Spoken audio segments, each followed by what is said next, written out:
Bismillahirrahmanirrahim. Hamdan wa syukranillah nahmadu wa nasta'inu wa nastaghfiruh wa na'udzu billahi min shururi anfusina wa min sayyiati a'malina. May yahdihillahu fala mudhillalah wa may yudhlil fala hadiyalah. Rabbi shrah li sadri wa yassir li amri wa hlul 'uqdatam min lisani yafqahu qawli. Puji dan syukur alhamdulillah, tahun ini kita masih diberi kesempatan untuk melaksanakan ibadah puasa di bulan Ramadan, di mana di bulan suci Ramadan ini kita laksanakan ibadah puasa selama 1 bulan. Dan salah satu fenomena sosial yang terjadi di bulan Ramadan itu salah satunya meningkatnya aktivitas sedekah di kalangan masyarakat. Sebenarnya hal tersebut telah disampaikan dalam surat Al-Baqarah ayat 254, bahwasanya kita dianjurkan untuk bersegera dalam menunaikan bersedekah, seperti halnya dalam hadis Adi bin Hatim berkata, aku mendengar Rasulullah bersabda, setiap kali pasti akan diajak bicara oleh Rabbnya di mana tidak ada penerjemah antara dia dengan Allah. Lalu dia menoleh ke sebelah kanannya, dia tidak melihat kecuali hasil dari apa yang telah dikerjakan di dunia. Dia pun menoleh ke sebelah kiri, yang terlihat hanyalah apa yang dikerjakannya di dunia. Lalu dia melihat ke depan dan yang terlihat hanya neraka yang ada di hadapannya. Karena itu berlindunglah kalian dari api neraka walaupun dengan separuh kurma. Siapa yang tidak memilikinya, maka lakukanlah dengan kata-kata yang baik.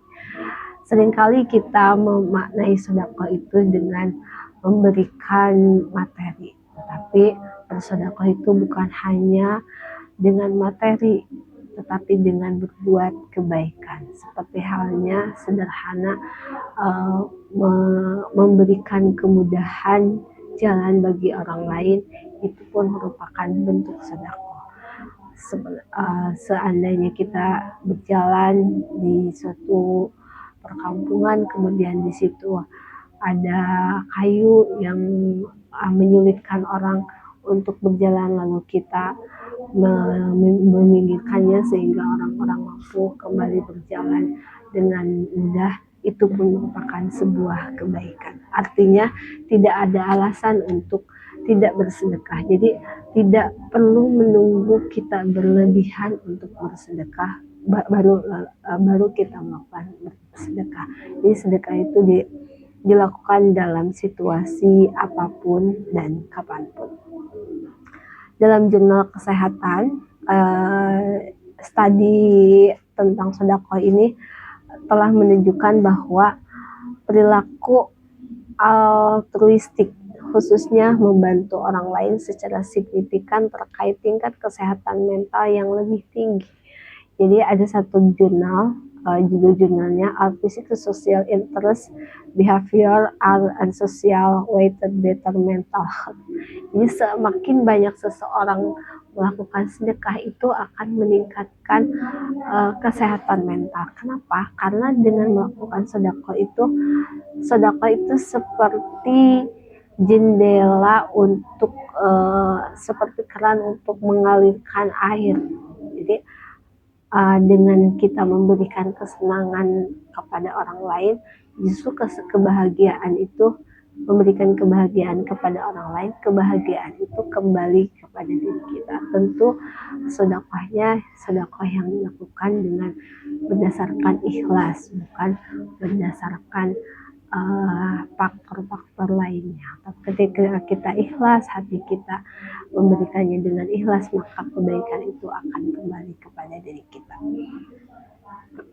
Dalam ayat lain di surat Al-Baqarah ayat 271, bahwa infak dan sedekah itu mendatangkan keberkahan, di mana diperjelas seperti halnya yang disampaikan Abu Bakar. Rasulullah berkata, infakkanlah hartamu, jangan engkau menghitung-hitungnya, menyimpan tanpa mau menyedekahkan. Jika tidak maka Allah akan menghilangkan berkah rezeki tersebut. Jangan menghalangi anugerah Allah untukmu, jika tidak maka Allah akan menahan anugerah dan kemurahannya untukmu. Hadis riwayat Bukhari. Seperti beberapa lalu Menteri Agama kita menyampaikan bahwa sebenarnya yang lebih populer itu sodakoh. Kenapa disampaikan seperti itu? Karena zakat itu ada ukurannya 2,5% dan ada ketentuannya bagi yang sudah nisab selain zakat fitrah tentunya. Tetapi meskipun kita belum nisab, kalau sodakoh itu tidak terikat, sehingga ketika dalam hukum psikologi of money atau membuktikan bahwa ketika seseorang mengeluarkan uangnya itu justru akan mendatangkan income yang lain.